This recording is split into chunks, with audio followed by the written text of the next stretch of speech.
Three leather-clad bikers swaggered into Murphy's bar on a quiet Tuesday evening, their boots heavy on the worn wooden floor. They spotted an old man in a red jacket sitting alone at the counter, nursing a glass of water. The biggest one sneered, walked right up and kicked the bar stool hard enough to make the old man grab the counter for balance. "This seat's taken now, Grandpa," he laughed. The other two joined in, mocking his worn clothes and quiet demeanour. The old man said nothing, just steadied himself and moved to another stool. He didn't argue, he didn't complain. He simply looked down at his weathered hands and stayed silent. If you believe respect should never depend on someone's appearance, comment respect right now. His name was Thomas Caldwell, though nobody in Murphy's bar knew that.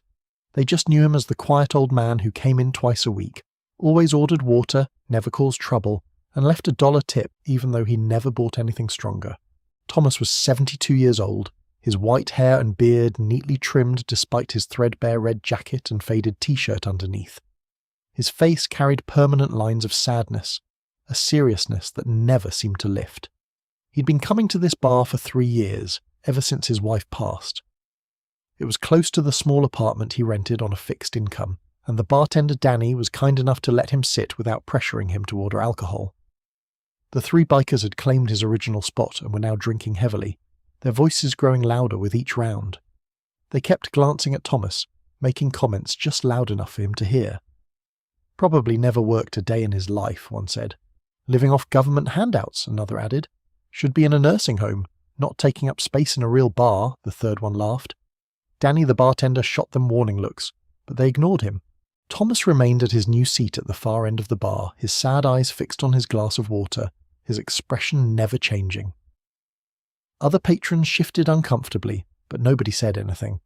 The bikers were big, intimidating, and clearly looking for trouble. Around 8:30, the biggest biker, a man named Rick with a snake tattoo crawling up his neck, decided he hadn't humiliated the old man enough. He walked over to where Thomas sat and deliberately bumped into him, spilling water across the counter. "Oops," Rick said with exaggerated innocence. "Old man's so shaky he can't even hold a glass." His friends roared with laughter. Thomas slowly pulled a napkin from the dispenser and began wiping up the water. His hands were steady. He didn't shake at all. Rick noticed this and his face darkened. "You got something to say, old-timer?" Thomas looked up at him with those serious, sad eyes and spoke softly. "No, son. Nothing at all." The word son seemed to irritate Rick even more. "I ain't your son. My old man was somebody, not some broke nobody sitting in a bar." Danny finally spoke up. "Rick, leave him alone. He's not bothering anyone." Rick spun toward the bartender.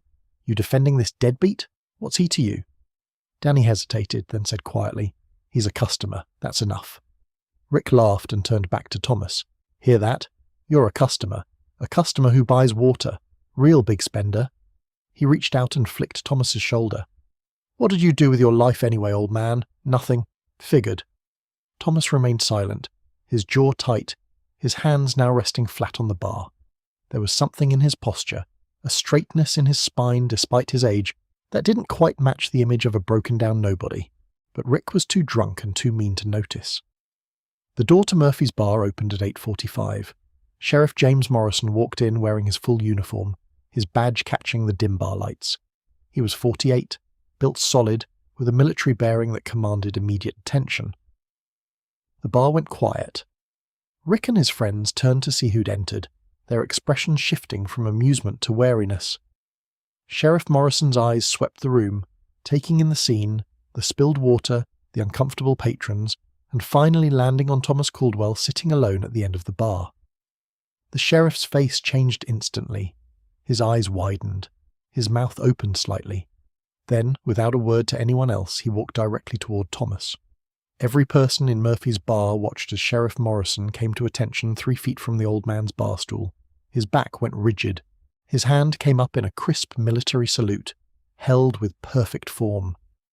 "Colonel Caldwell," he said, his voice carrying clearly through the silent room. "Sir." Thomas looked up slowly, and for the first time that evening, something shifted in his sad expression. Not quite a smile, but a softening, a recognition. He nodded once. Captain Morrison, at ease. The sheriff lowered his salute but remained standing at attention. "Permission to approach, sir." Thomas gestured to the empty stool beside him. Granted, and it's just Thomas now, James. Has been for a long time. Rick and his friends stood frozen, their faces draining of colour. Danny the bartender straightened up, his eyes wide. Other patrons leaned forward. Sheriff Morrison sat down next to Thomas but kept his posture military straight. I had no idea you were in town, sir. If I'd known... Thomas shook his head. No reason you should know. I'm retired, living quiet. Morrison's voice was thick with emotion. Sir, you saved my life. You saved all our lives. Fallujah, 2004. I was a green lieutenant, barely 23, and you were our battalion commander. When we got pinned down in that ambush, you came back for us. You could have called in air support and stayed safe, but you didn't. You drove that Humvee straight through enemy fire and pulled 6 of us out yourself. You took shrapnel in your shoulder and kept driving. The silence in the bar was absolute. Thomas spoke quietly. You would have done the same, James. That's what we do. We don't leave people behind. Morrison shook his head firmly. With respect, sir, not everyone would have done it. You earned the Silver Star for that action. You earned the respect of every Marine who served under you. And here you are. He trailed off, looking at Thomas's worn jacket, the glass of water, the humble circumstances. His voice hardened as he turned to look at Rick and the other bikers. Here you are being disrespected in a bar by people who have no idea what real courage looks like. Rick found his voice, though it came out smaller than before. Sheriff, we didn't know. Morrison stood up, his full authority radiating outward. You didn't know. You didn't ask. You saw an old man in worn clothes and decided he was worthless. You decided he deserved your contempt. He walked toward Rick, who took an involuntary step backward. This man commanded 800 Marines. He served 3 tours in Iraq. He has more medals in a box somewhere than you have brain cells, and you kicked his barstool like he was trash. Rick's face had gone from pale to red. We were just... Morrison cut him off. You were just being bullies, picking on someone you thought couldn't fight back. Thomas spoke from his seat, his voice still quiet but carrying weight. Sheriff, it's all right. Morrison turned back to him. No, sir, with respect, it's not all right. You deserve better than this. Thomas stood up slowly, his 72 years evident in the careful movement, but his bearing was unmistakably military now. The sadness in his face remained, but there was steel underneath it. I appreciate your respect, James. I do. But these young men didn't know. How could they? I don't wear my service on my sleeve. I don't talk about it. I'm just an old man in a bar, and that's how I prefer it. Morrison's voice was passionate. But sir, you shouldn't have to hide who you are. You shouldn't have to endure disrespect because you choose to live humbly. Thomas finally smiled, just slightly. James, I spent 30 years in the Corps. I learned that real strength doesn't need to announce itself. Real courage doesn't require recognition. I know who I am. I know what I've done. That's enough. He looked at Rick and the other bikers, who stood like statues, shame written across their faces. These men made a mistake. They judged without knowing. That's human. The question is what they do next. Rick stepped forward, his earlier bravado completely gone. His voice shook. Sir, Colonel, I'm sorry. I'm so sorry. I was drunk and stupid, and I had no right. He seemed to struggle for words. My father was Army. He always told me to respect veterans, to respect my elders, and I failed. I failed him, and I failed you. One of his friends, a younger man with tears in his eyes, added, We all failed. There's no excuse. Thomas looked at them for a long moment. Then he extended his hand to Rick. Apology accepted. But don't apologize to me. Apologize to every person you've ever judged by their appearance. Apologize by doing better. Rick took Thomas's hand carefully, as if it were made of glass, and shook it. I will, sir. I swear I will. The other 2 bikers nodded vigorously. Sheriff Morrison watched this exchange, then said, Colonel, can I buy you a real drink? You shouldn't be sitting here with just water. Thomas shook his head. The water's fine, James. I don't drink any more. Not since Margaret passed. But I appreciate the offer, Morrison's expression softened. I heard about Mrs. Caldwell. I'm sorry, sir. She was a remarkable woman. Thomas nodded, the sadness deepening in his eyes. She was. 48 years together. She kept me grounded, kept me human through all the things I had to do. Danny the bartender finally spoke up. Colonel Caldwell, your water is free from now on. Forever. and if you ever need anything at all, you just say the word." Other patrons began to approach, wanting to shake Thomas's hand, to thank him, to express their respect. Thomas accepted their gratitude with quiet grace, but after a few minutes he gently excused himself. "I appreciate all this truly, but I'm an old man who needs his sleep." Sheriff Morrison stood. "Can I give you a ride home, sir?" Thomas smiled. "I live 2 blocks away, James. I can manage, but thank you." As Thomas headed for the door, Sheriff Morrison called out, "Colonel." Thomas turned. Morrison saluted again. "It was an honour serving under you, sir. It remains an honour knowing you."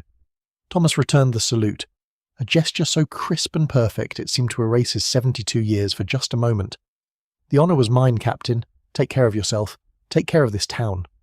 Then he walked out into the night, his red jacket disappearing into the darkness. Just another old man heading home. Rick and his friends left shortly after, subdued and shaken. Rick stopped at the bar and pulled out his wallet. "Danny, whatever the Colonel's been tipping, I want to match it for the next year, all 3 of us." He looked at his friends, who nodded immediately. "We'll each match it, it's the least we can do." Danny accepted the money quietly. Sheriff Morrison stayed for another hour, telling stories about Colonel Thomas Caldwell to anyone who would listen. Stories about courage under fire, about a commander who knew every Marine's name, who visited the wounded in hospitals, who wrote personal letters to the families of the fallen. The next Tuesday, Thomas came back to Murphy's bar at his usual time. The place was more crowded than normal. When he walked in, conversation stopped. Then, one by one, every person in the bar stood up. Nobody saluted except Sheriff Morrison, who happened to be there again, but everyone stood in respect. Thomas's sad, serious face showed surprise, then that slight softening that passed for his smile. "Please, sit down, all of you. I'm just here for my water." But something had changed. People nodded to him as he passed. Danny had his water ready before he reached the bar. A young woman approached nervously and said, "Thank you for your service, sir." Thomas thanked her quietly and took his usual seat. Rick never came back to Murphy's bar, but a month later Thomas received an envelope in his apartment mail. Inside was a letter from Rick explaining that he'd joined a veteran support organization, volunteering to help homeless vets find housing and services. He'd also enrolled in community college to finish his degree.